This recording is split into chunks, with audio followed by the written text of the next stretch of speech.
prelude. Hartilda. A prodigious sigh arose from behind him. It was a sound filled with equal parts annoyance, frustration and fatigue, as if one's soul had been stretched thin and would dissipate like their misted breath in the frigid spring air. The drawn-out expression prompted the man to shift his body to look towards his companion, a woman seated astride a handsome mount that trotted after his own. She was dressed plainly, in a clean set of traveler's garments, wrapped in a brown cloak that tumbled past her horse's flanks.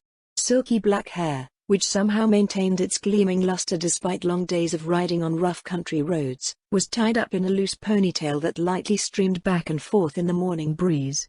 In her hands, she grasped an unfurled roll of parchment. Her face was painted with an expression of irritation. It gave an edge to her cold beauty, which, much to his own bemusement, had become something of a commodity in itself amongst some of the locals. Had he not known better, he might have assumed that it was the content of the parchment that was the source of her vexation, but he possessed a copy of it as well. It was a map, a rough copy prepared from one that was found filed away in the civil offices of Eranthal, detailing the southern regions of its duchy.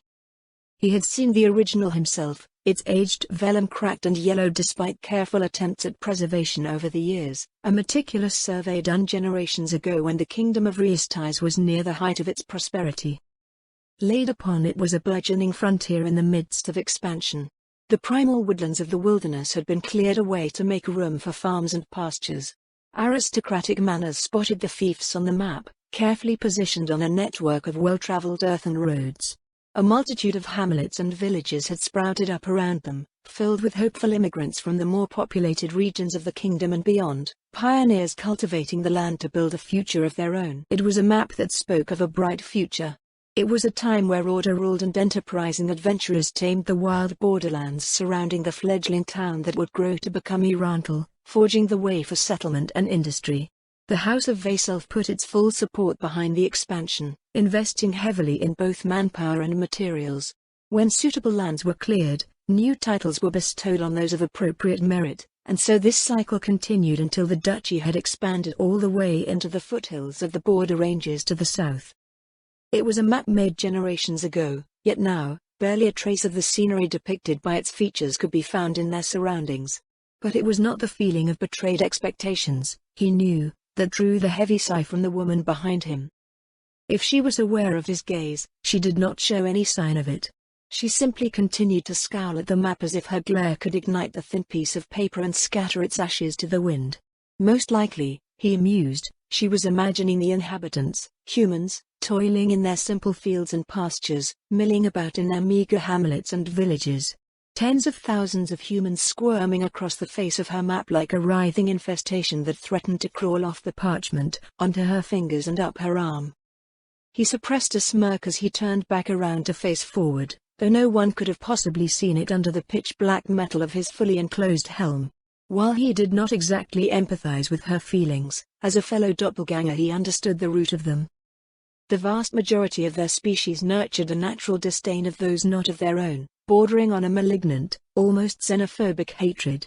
While their place as denizens of Nazarick meant that they got along well enough with fellow servants of the Supreme Beings, it also meant that outsiders earned a double serving of both the doppelganger's natural ire and the sense that accompanied their existence as wretched, misbegotten creatures, unblessed by the touch of their creators. Personally, he did not lend himself much to these feelings, but he was still plagued by a mild irritation of a different sort that steadily grew as their journey progressed further. To curb the inevitable wave of citizens fleeing at the news of Rheastais' catastrophic defeat on the Katza Plains, they had been immediately dispatched as Moman and Nobby, the adamantite adventurers of darkness. Their objective was to calm the rural population with their presence in an effort to stem the tide of refugees from crossing the borders. When they had departed on their mission, gently rolling fields lay fallow through the winter, undisturbed after the autumn harvest. The roads leading west were well worn and everywhere evidence could be seen of rural products having been readied for delivery to the winter markets. Much of it had already disappeared, carried away by the desperate tide. It had seemed like a straightforward task at first. The groundwork for their mission had been laid out by the magnificent foresight of their master. The fame of darkness had spread far and wide, their reputation beyond any conceivable reproach. The laborers that still remained around the villages unbent themselves from their labors to cheer and wave as they passed. Wherever they stopped, men and women would gather about them with hope and excitement. Whenever they spoke, everyone would give their full attention and support. Many of the wealthiest families in the fiefs that straddled the paved highway leading westward towards the kingdom seemed to have already gotten wind of recent events and had fled the duchy out of fear, so they spent little time with the accompanying formalities as they visited the towns, villages and hundreds of hamlets spread out over vast stretches of rural land. However, as their journey turned southwards and the days and weeks passed, the farmlands grew more sparse, as did the people supposedly tending to them. Fields and pastures transformed into grassland and meadows dotted with small groves of aspen and other poplars. Eventually, the lands along the roads could no longer be recognized as anything resembling fields, and patches of young forest grew more prevalent. The wide, open roads had become little more than shadowed footpaths with sunlight filtering down through gaps in the thick web of branches overhead. At this point in their journey, these roads could just as easily have been mistaken for old animal trails amongst the dense undergrowth but for the fact that they were unnaturally straight. The route that they currently traveled was marked on the map as part of a network of trails wide enough for wagons and carts, crisscrossing the landscape and linking the myriad farming communities leading through to the southern frontier. In reality, however, it had become more and more dilapidated and overgrown the further they traveled. If not for the Aura, who had ranged across the area with her own detachment weeks previous and later explained that the map was indeed correct, that the wilderness had simply reclaimed the land over time, he might have written it off as a whimsical fancy concocted by some blustering bureaucrat trapped behind a desk in the city. Even his creator, who now styled himself Einzul Gaun, marveled at the land's ability to restore itself to its natural state. Momin-san. A soft, dispassionate voice from behind roused him from his recollections. He raised his head to scan the surroundings ahead of them. Slightly off the path at the crest of the ridge that they were currently scaling, not 10 paces into the forest, a small building stood overgrown and shadowed by creeping vines. It appeared to have sunk into the ground somewhat, or perhaps layers of humus had built up around it over the years. I see it, Nobby. He slowed his mount to a stop as his companion followed suit. What did they find? As if on cue, a figure materialized out of the dimly lit undergrowth nearby to Nabril. It was one of the many Hanzos deployed alongside them, combing the terrain ahead as both an escort and a reconnaissance force for their mission. Nabril leaned forward to receive its report with thanks. Without their tireless work, covering the entire region would have taken ages. It's an old sentry post, she stated flatly. Abandoned years ago. Umu, he nodded, urging his mount forward once again. They had come across similar sights all along their journey once they had left the immediate vicinity of Eranthal. Though some places had been abandoned in fear by their inhabitants and those that ruled over them upon hearing of the kingdom's defeat at the hands of the undead sorcerer king, most recounted a tale that was decades in the making.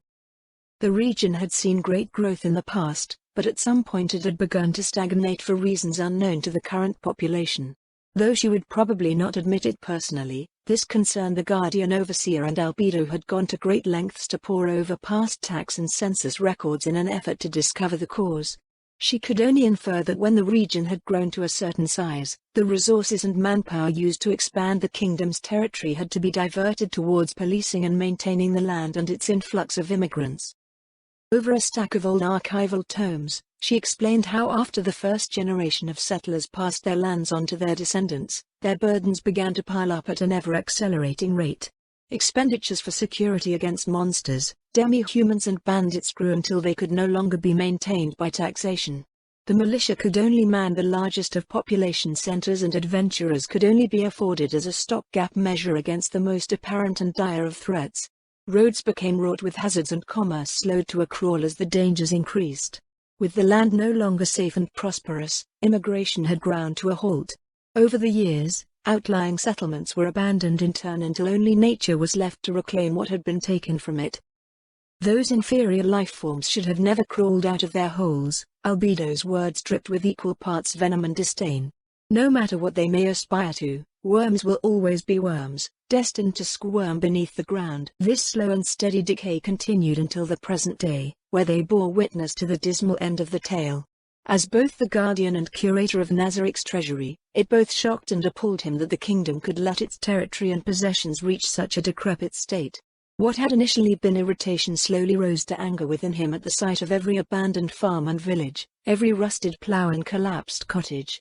He continued to fume as he looked upon the painstakingly laid-out network of run-down roads choked by vegetation, with their aged sentry towers fallen into disrepair and ruin. At one point he had imagined the great tomb of Nazarick in such a state, and it filled him with such fury that even Nabril, who was often teased for being oblivious by her sisters, could feel the rage emanating from him and surreptitiously scurried further down the trail, though she never knew exactly why. Shortly thereafter, he reined in his feelings on the matter so Nabril would stop shying away from him, though they still simmered beneath the surface somewhere. He consoled himself with the fact that this land was now under the dominion of Ainzul Gaon, and under his master's guidance and protection it would soon be vaulted beyond its former glory and fashioned into something suitable enough to be called a possession of the supreme beings. Furthermore, Nabril continued, the settlement at the end of the trail still seems to be intact and occupied. Pandora's actor, who had fallen to brooding at the first piece of news, looked once again to the crest of the ridge with interest. Oh! This was unexpected, indeed. So at the end of all these ruined farmsteads and forgotten paths, something still stands? Let us see what manner of people can endure where all others have failed. Articles both valuable and remarkable were of keen interest to Pandora's actor. Like his creator, he was a collector. The idea that something unprecedented lay just beyond the next hill was a tantalizing thought with the otherwise unremarkable journey that they had made. Though nothing in this world that he had witnessed so far could hope to compare to what lay within the vaults of Nazarick, to discover articles both exotic and rare, to catalogue and ascertain their value, was a pleasure in and of itself. As it turned out, nothing turned up to greet them as they crested the top of the ridge. No pastoral vistas, no bustling town arrayed before them on the other side.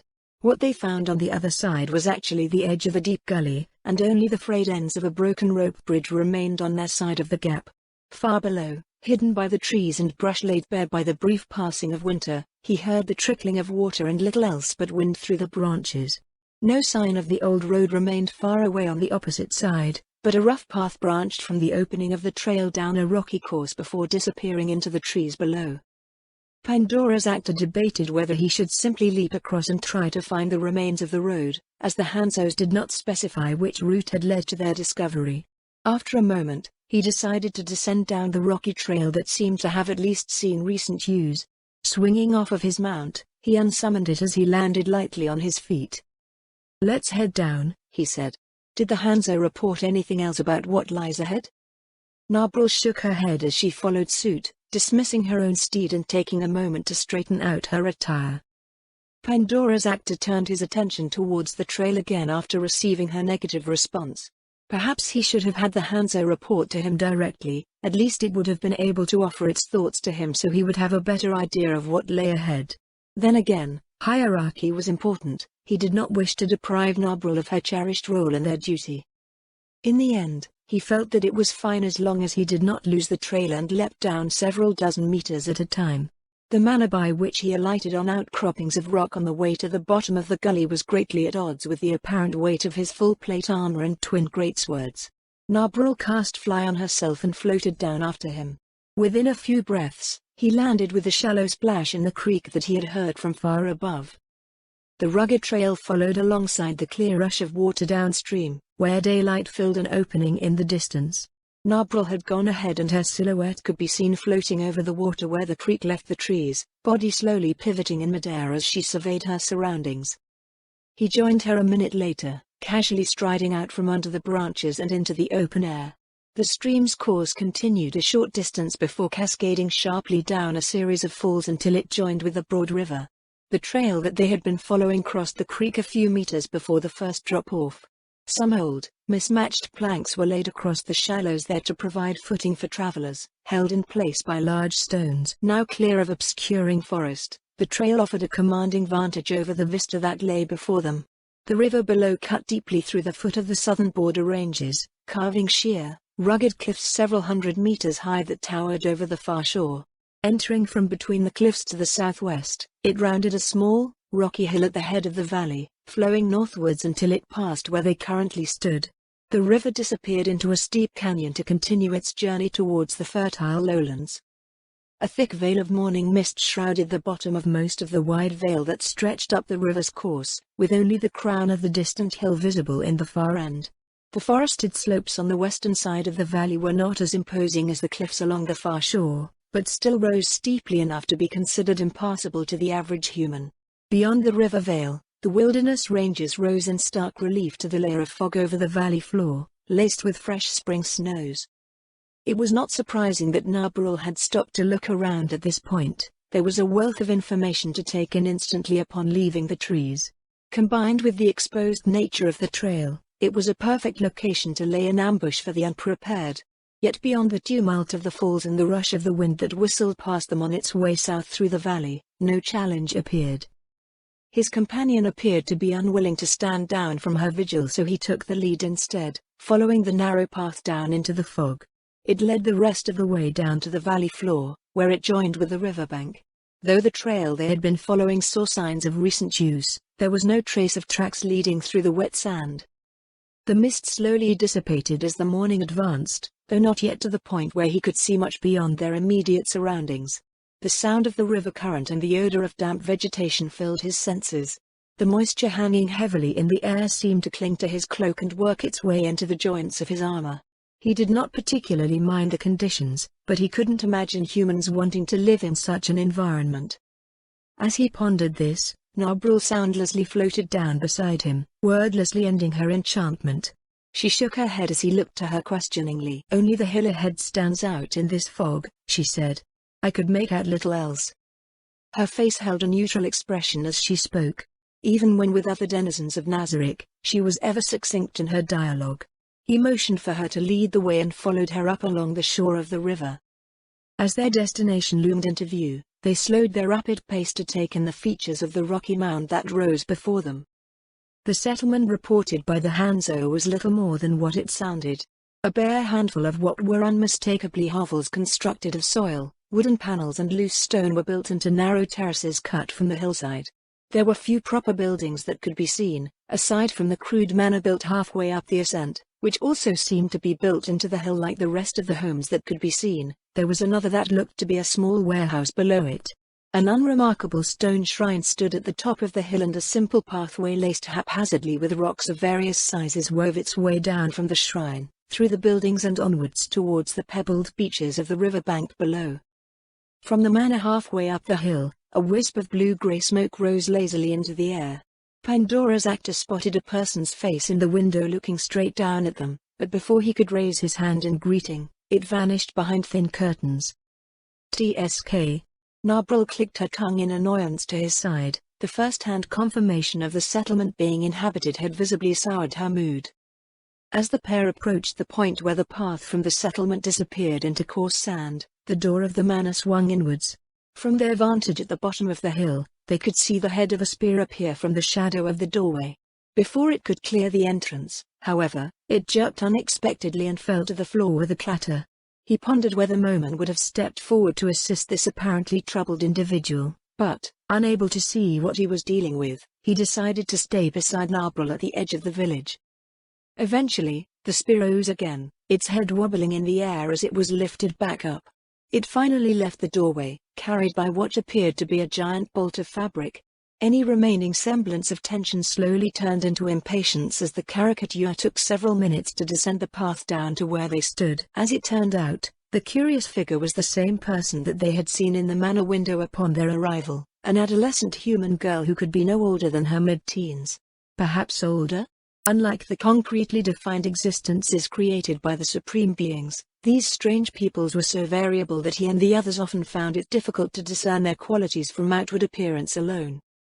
She was wearing a gambeson that was most certainly meant for a much larger man, which resulted in the thick, padded layers giving her the odd appearance he had noted as she made her way down. Its hem hung down past her knees, and the absence of a belt caused the entire weight of the suit to hang heavily upon her shoulders.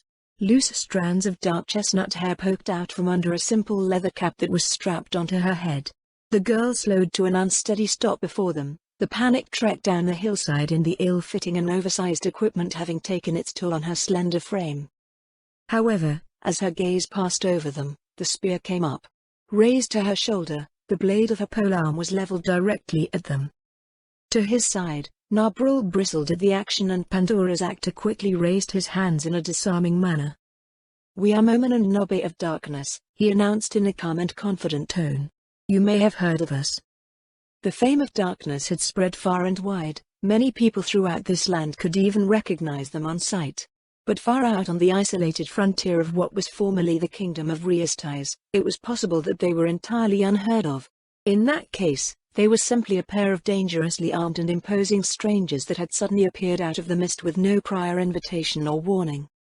Seeing that the girl did not lower her guard, he cleared his throat and shifted into a less aggressive stance to continue.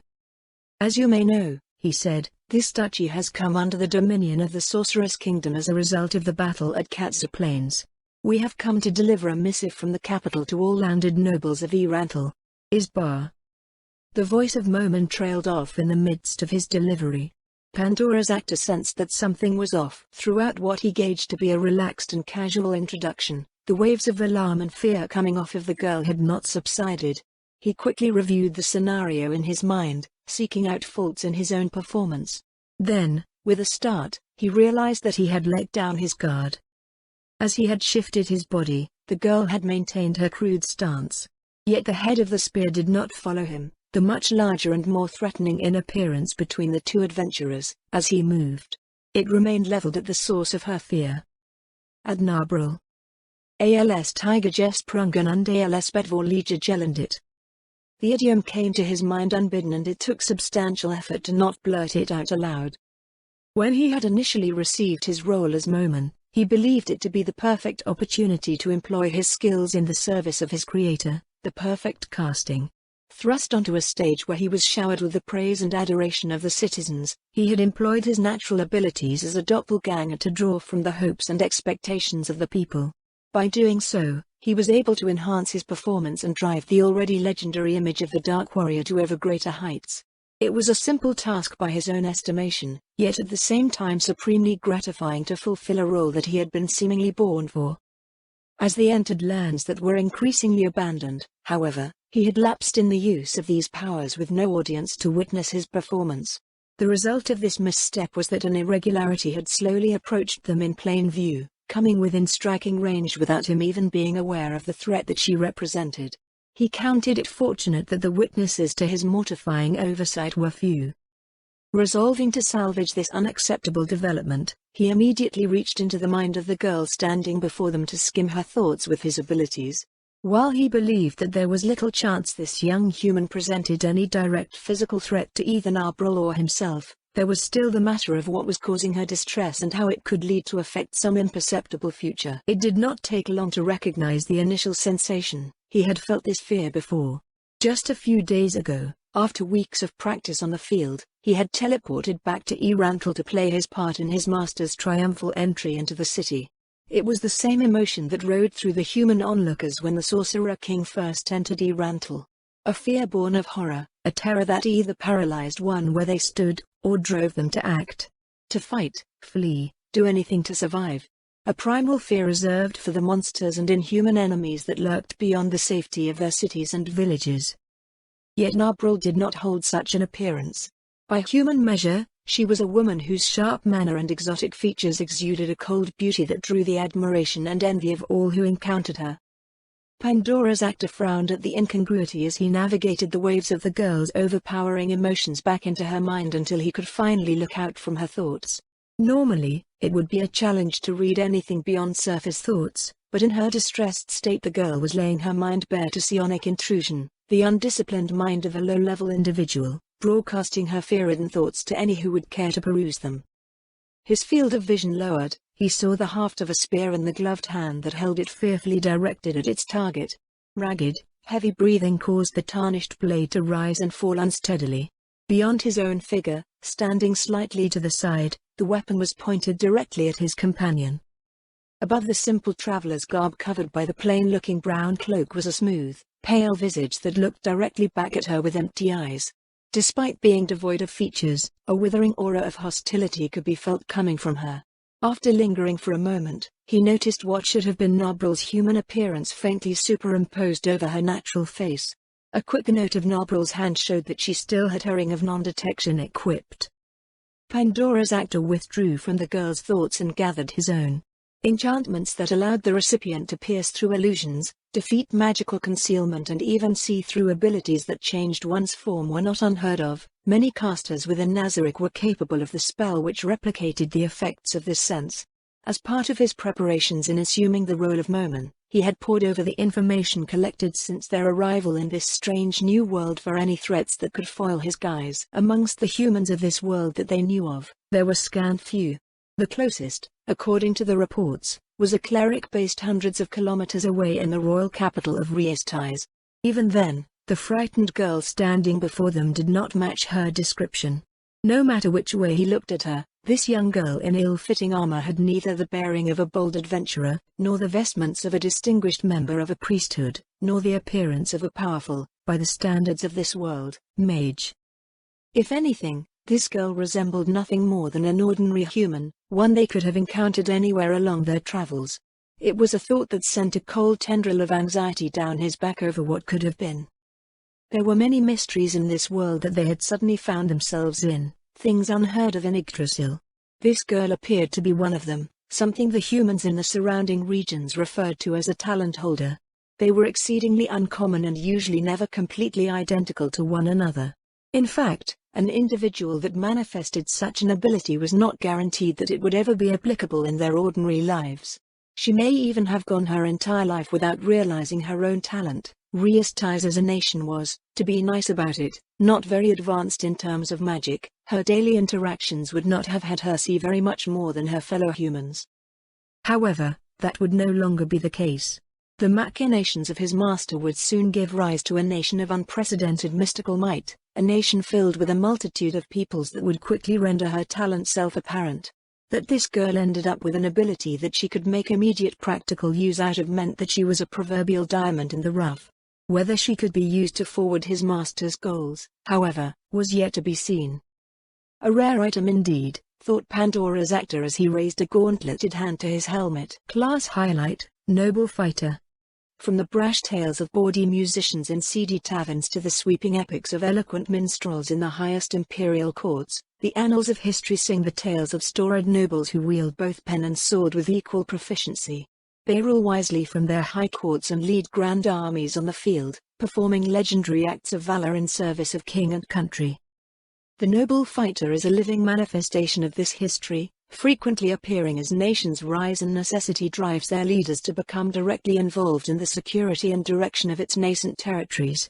As a variant of the fighter class, they forego the general freedom that is usually associated with a fighter's non-combat skill set, instead specializing in the disciplines that revolve around leadership and administration while retaining the fighter class personal martial prowess. As feudal societies achieve a greater measure of security, stability and prosperity, noble fighters become increasingly scarce. However, while aristocrats of pure civilian focus become more prolific as nations develop to maturity, noble fighters may still be found where duty or necessity demands their presence. Scions with no realistic prospect of inheritance may seek a martial path, aspiring to serve as a member of a noble retinue, professional army or knightly order while retaining their aristocratic ties. Regions with strong military traditions or fiefs wherein noble houses are expected to guard the realm against foreign threats will also tend to produce noble fighters from within the ranks of their ruling elite. Contrary to the flowery image painted by romantic tales, noble fighters are not necessarily benevolent.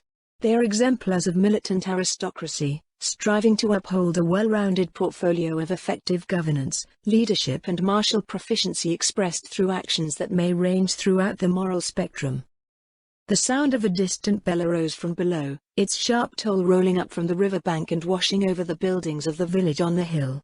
They were of simple construction, affairs of sod and stone visibly overgrown by creeping vines and layers of thick, green moss.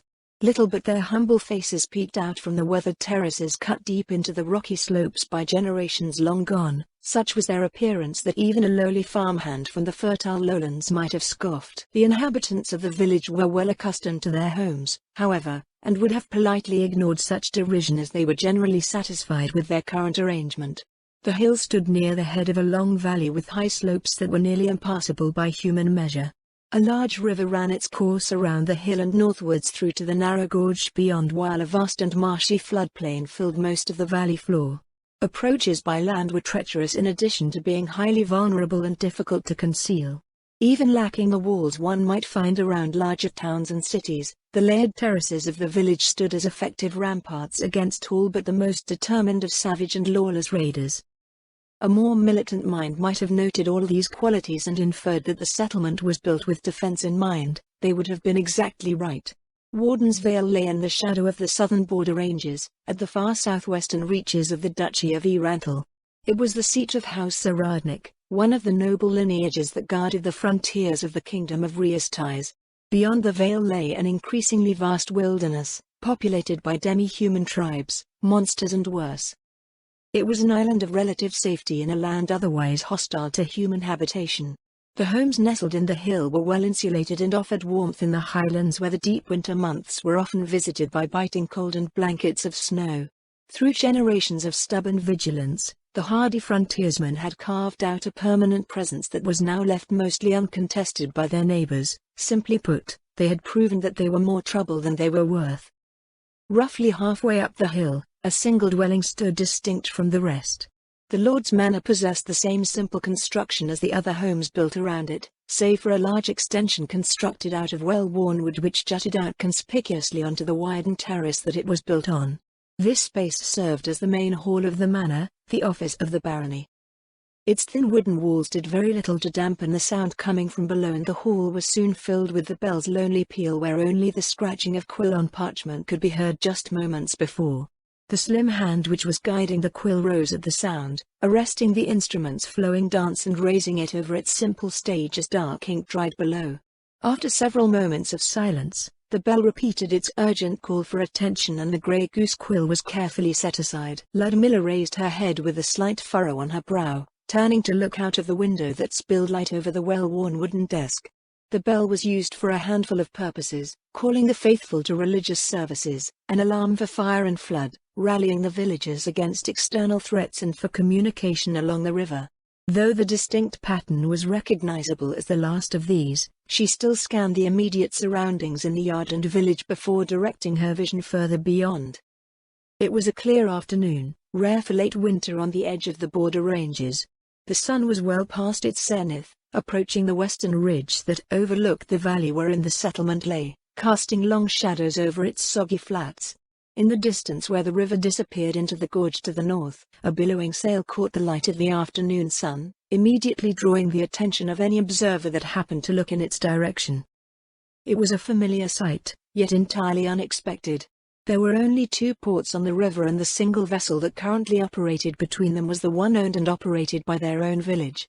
As the winds blowing southwards up the valley coaxed the ship upstream, the bell's call remained unanswered. Each pause and repetition only served to punctuate a growing sense of unease.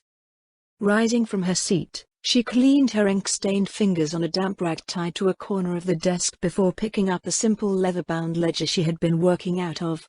She blew lightly on its open pages in an effort to help the ink dry as she made her way to a cabinet at the back of the hall, the key ring on her belt jingling as she padded across the stone floor. After carefully putting away her work and securing the lock on the cabinet, she snatched a plain, unembroidered shawl that was draped over a chair in the dining area. Ludmilla retraced her way back through the hall towards the manor entrance, her steps slowing slightly as she focused on wrapping the cloth securely about her head and shoulders. The frigid air carried by the winds of winter greeted her as she opened the door and made her way onto the narrow lane leading from her home. Though the layered fabrics of her dress blocked out most of the cold, wisps of air still occasionally seeped through to nibble at her skin. With the ship steadily making its way up the river to the pier, she paid it little mind. It had barely been a fortnight since the vessel had last left, bearing away Baron Zaradnik and many of the men of the village, a levy raised to defend the Kingdom of Riastais against an uncharacteristically late challenge presented this year by the Baharuth Empire. In truth, it had long since become an annual occurrence, so there was very little fuss surrounding it. By all accounts, the two sides would meet with their armies on the cursed fields of the Katza Plains and skirmish half-heartedly before withdrawing. This would continue over the course of several weeks before honor was satisfied and both sides struck their camps to return home. The Empire always seemed focused on conserving the fighting strength of its legions and refused to commit to a pitched battle.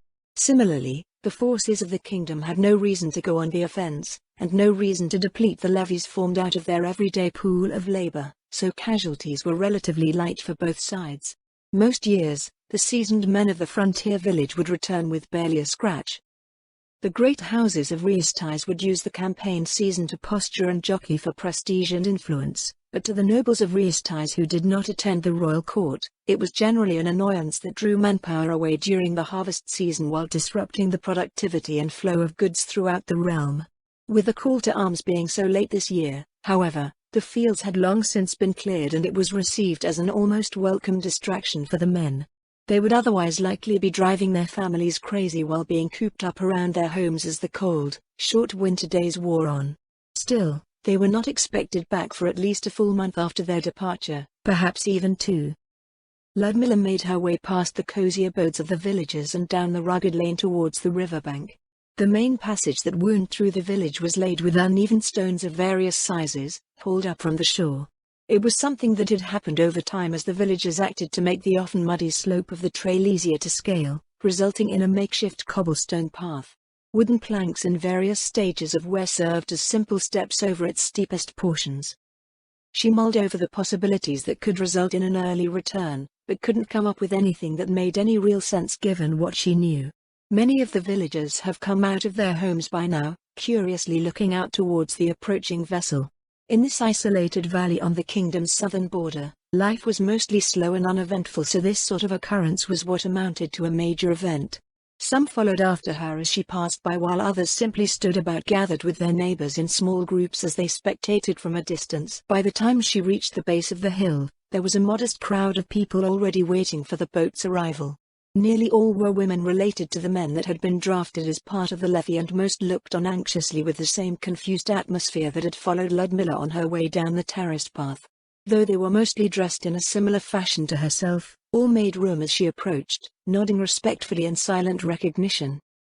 At the spot along the shore where the pier extended out into the river there was a large brass bell that hung on its wooden frame, well worn through countless years of service but still carefully maintained. It was from here that the periodic signaling that had urged her to step away from her work and investigate had issued forth. A girl several years younger than her stood under it with her hand gripping the Sally. She recognized her as the younger sister of one of the men who regularly served as part of the fief's patrols. The girl had taken up sentry duty in her brother's absence. Ludmilla stood a short distance away as the girl repeated the signal. There was a long pause as the operator waited once again for a response. Nothing. The furrow on Ludmilla's brow appeared once again. If one of her brothers had been there to look at her face, he would have probably teased her about getting wrinkles before 20. However, there were few who knew how to navigate ships on the river, and all of them should have known how to communicate along it. This lack of a response filled her with disquieting notions. Images of a ship concealing bandits or demi-human raiders began to form in her mind. Though she had never heard of such a thing happening before in this area of Reistais, she was at a complete loss as to what was going on, and her imagination began to formulate fantastical scenarios with the unknowns presented. After failing to solicit a response from the approaching vessel yet again, the girl looked to Ludmilla. The worried expression on her face seemed to ask whether she had improperly sounded, since the approaching vessel had never answered. Ludmilla could only smile slightly while placing a hand over the girl's shoulder reassuringly as she gently guided her away from the edge of the water with the ship looming ever closer. By now, she could clearly make out the details, and the murmur that rose from the common folk around her mirrored her own thoughts. The ship was now irrefutably recognizable as the one that belonged to the village. It was an aimless craft of shallow draft that had seen decades of use. Its billowing sail and wooden construction were a patchwork of repairs and improvements that marked the tale of its long service to the barony. Aside from a man working the rudder to guide the vessel upriver, no one else could be seen. When the ship had departed earlier in the winter, it carried just over 36 passengers, which was around 3/4 of the seasoned men available. They were all in good spirits and sat tall amongst the equipment and supplies that would follow them to war. Their distinct absence on the ship created a collective sense of unease that steadily grew over the gathering on the shore. At Ludmilla's direction, 2 stout, middle-aged housewives tied up their layered skirts and waded into the shallows to draw the vessel in as it neared the pier. It was only when it came close enough for them to peer over and inside that she saw there were more people on board. 4 other men were inside, Two were sitting curled up with their arms around their knees while the other two lay sprawled on the bottom of the bare wooden deck like puppets whose strings had been cut. All seemed to be awake, or at least their eyes were open, but they did not appear to be aware of their surroundings. The strange scene stretched on, with the onlookers unsure what to make of it. Finally, a woman leaned forward, extending a tentative hand towards the nearest person curled up in the boat. She was the mother of the young man, mustering the courage to reach out to her child, but before she could touch him, a rogue wave caused the boat to bump up against the pier with a slosh and a thump. He started suddenly, jumping up while shouting incoherently, clawing at the edge of the boat for a handhold before scrabbling onto the damp earth of the pier. Ludmilla and several others, startled at his sudden movement, collectively stepped back out of caution at the irregular behavior. Not a moment later, he began moving again, but rather than rising to his feet, he was hunched over, his fingers nearly brushing the ground. She briefly made eye contact with him before he lunged forward, shoving her out of the way. Ludmilla's arms flailed out as she staggered and struggled to maintain her balance until hands reached out to steady her from behind. By the time she turned to angrily call out to the man, he had already made his way partway up the hill, scaling the slope on all fours on a mad crawl towards his home. His worried mother followed after him, though nowhere near fast enough to keep up with his frenzied pace. Ludmilla's anger subsided as quickly as it had risen upon witnessing this bizarre scene, recalling the man's gaze just a moment earlier. Rather than a person, his sunken, bloodshot eyes had looked at her as if she was some obstacle, like a branch in an overgrown trail to be pushed aside. Expelling a deep breath, Ludmilla tamped down on her emotions as she turned back to the ship, hoping to make sense of the strange event unfolding before her. The girl who had been signaling with the bell had dropped down to the deck of the ship and was trying to rouse the second man curled up in the boat, her brother. The two other men that lay catatonic on the deck had not stirred even after the disturbance, but the man working the rudder had vanished during the commotion. Ludmilla scanned the vessel from bow to stern. There was no sign of any belongings being brought along, neither was there any recent damage that suggested that they had been attacked. The undisturbed emptiness of the ship led her to the conclusion that they had departed in a hurry, with no time to load fresh supplies or even wait for their fellow villagers. As time wore on, the small crowd watching from the shore dispersed, carrying the uneasy atmosphere with them. Ludmilla gave instructions for the two men on the deck to be carried out and tended to while a few villagers still remained, then stepped down onto the boat beside the girl and her brother. With her sister's worried urging, the man's previously empty gaze had turned somewhat lucid again and Ludmilla reached out to help him to his feet. As she and the man's sister guided his unsteady steps off of the pier and onto the path into the village, Ludmilla decided to try and find out what was going on. Malivage, what happened? Where is everyone else? Where is the Baron? With the guardsman in his clearly shaken state, she kept her phrases as clear and simple as possible. If he had heard her, he gave no sign of it. The soles of his boots scraped against the wooden planks laid on the path between the pier and the village proper as he shuffled forward. The man's still bleak gaze remained downcast, even after she released his arm. A part of her wanted to shake him to get his attention, but he had such a frail, unstable appearance that she thought he would fly apart mentally like the other man if she did. Before long, they had reached the home of Malivage and his sister. After taking her brother inside, the young girl curtsied awkwardly to Ludmilla before quietly closing the door. Left standing alone on the path, she turned around to look out over the village. The evening sun had dipped below the ridge of the valley, shrouding the hill in gloom. Normally, people would be finishing their day's work around this time, lingering outside to socialize and relax. Witnessing the disturbing scene that evening, however, everyone had withdrawn into their homes instead.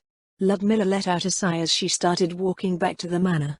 Life out in the rural regions of the kingdom revolved around the daytime hours and she would probably not be able to see anyone until the morning. Well, not that anyone seemed to be in the mood or condition to speak. The freezing chill of the evening made the fading indigo sky seem even more crisp than usual. Turning her head upwards, Ludmilla watched silently as the brightest stars made their appearance overhead. The tension that had suddenly built up over the course of less than an hour slowly seeped away from her as she took in the sight, yet the unsettling feeling deep in the pit of her stomach remained. Feeling drained in both mind and body, she walked back up the path to the manor with disquieting fears whispering from the dark corners of her mind. Slowly making her way up through the terraces of the village, she decided that it would be best to retire early for the night. Hopefully the men that had returned would be well enough the following morning to tell her of what had happened at Katsa.